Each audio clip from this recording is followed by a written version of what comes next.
Boys, girls, all my troubles out there, welcome back to Other Robert. I'm Joe. This is Gotham, Season 3, Episode 2, titled Burn the Witch. The Witch referring to Fish Mooney. This episode was a very Fish Mooney heavy episode. It was a great episode, though. I said last week that the season premiere wasn't the best, but they continued in a good way with Episode 2, no doubt. Burn the Witch felt very grand, and I mean that. The building, the location that they were at for most of the episode where Strange was being kept, that felt intense in a way that was kind of surprising to see so early on. I would have expected that towards the mid-season finale or the season finale, but it felt very, very grand, very intense with pretty much the town being out there and the cops and all of Fish Mooney's monsters. Everyone being at this location. It felt big.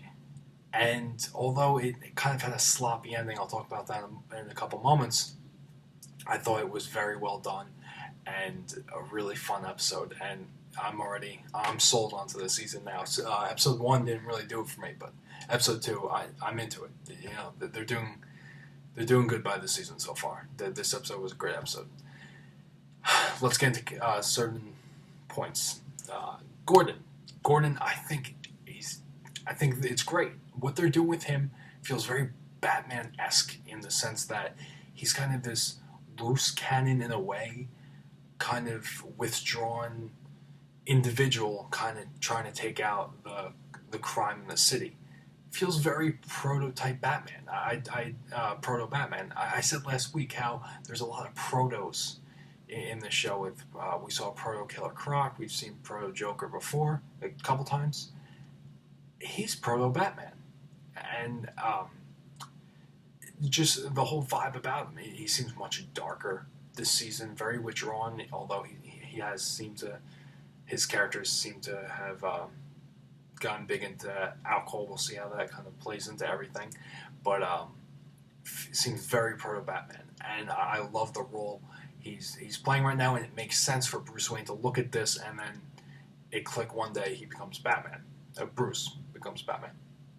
So this works for this type of show right now. I thought that it wouldn't last long. Right now it's still going on. It seems like, it might go on for a couple more episodes. I think that's great. I think this is a story that definitely can last with him kind of doing his own thing. He's far more interesting, I believe, in his current role than when he was a cop. And although, I think it's inevitable he'll eventually get back to it, I'm liking this so far. I think that there's some good stories to tell with him being in this type of rebel type role that he's in. Speaking of specific characters, we get to Poison Ivy, who I thought she was great. This was really we saw her. Did we see her last week? No, I don't think we did. In terms of this newer, older Poison Ivy. We got a little bit of her in this episode, and she seemed great. I really think that she's a dark horse to look out for in this season. Season 1, I think Penguin stole the show. Season 2, The Riddler. Season 3, we'll have to see. She could potentially be one of them, though. Penguin stole the show in this episode. He was great. But Penguin's always great. I'm looking for the next character that can really just wow us. This show has some fantastic actors who don't get enough credit, and I'm curious with Poison Ivy here. I think she can do great. It seems like they're going to put some story into her, and I'm looking forward to seeing what they manage to do with Poison Ivy. So we got a little bit here just to keep us intrigued, but let's see where that goes. We have a little bit of Valerie Vale. Just seems alright. I don't see her being a long-term character. I could be wrong. I think it's just for now, though. I don't see her being around long, especially with how it ended with her and Gordon.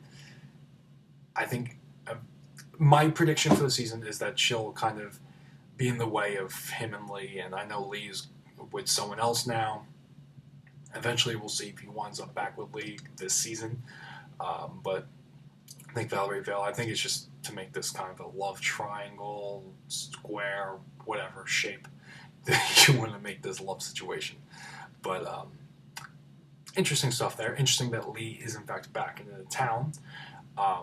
Okay, and I did say I wanted to get to this point, and this is kind of my last point, and it's really the only negative I had with Burn the Witch, is the episode's about Burn the Witch, get fish, and Penguin's whole point, his whole goal has been to get fish. He gets fish feeds him this line, and he just kind of gives up his plan. I get it. I get why it would have clicked with him. However, it did not feel very Penguin. It felt contrived. It did not feel like this is the character that we've seen the past three seasons.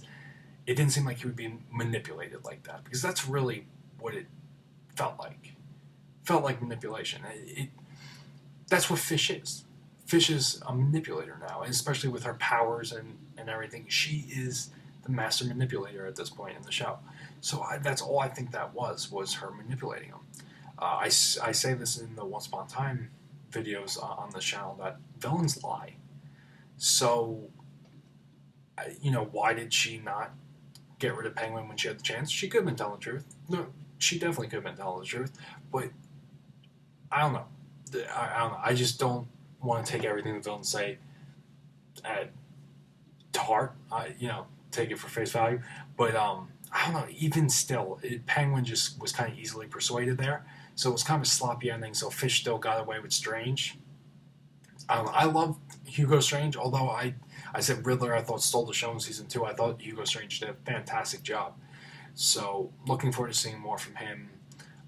This was really a step in the right direction. The writing for this episode felt like it felt like a mini story. This episode felt like its own story as a part of a larger story. And that's when the episodes feel best, when they're not kind of filler or kind of just tackling some things, when each episode actually feels like its own story. And this felt like its own story, but a part of a bigger story, and we have the ending with Bruce Wayne and his clone, whatever that is. I had said last week that I think it might be Hush. I still might go with that, I guess. I don't know. I mean, do any of us really know at this point? I mean, what are you guys thinking? Well, what do you think this is going to be? A twin? Long-lost twin? I don't know.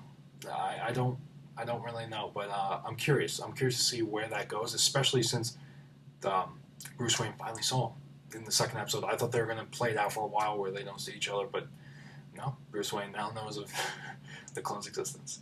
So we'll see where all this goes. I want to know you guys' thoughts on this episode. What did you think of Burn the Witch, and what are some of your predictions for the rest of the season? Subscribe, because it takes around this much effort to do so. Until next time, you have been traumatized.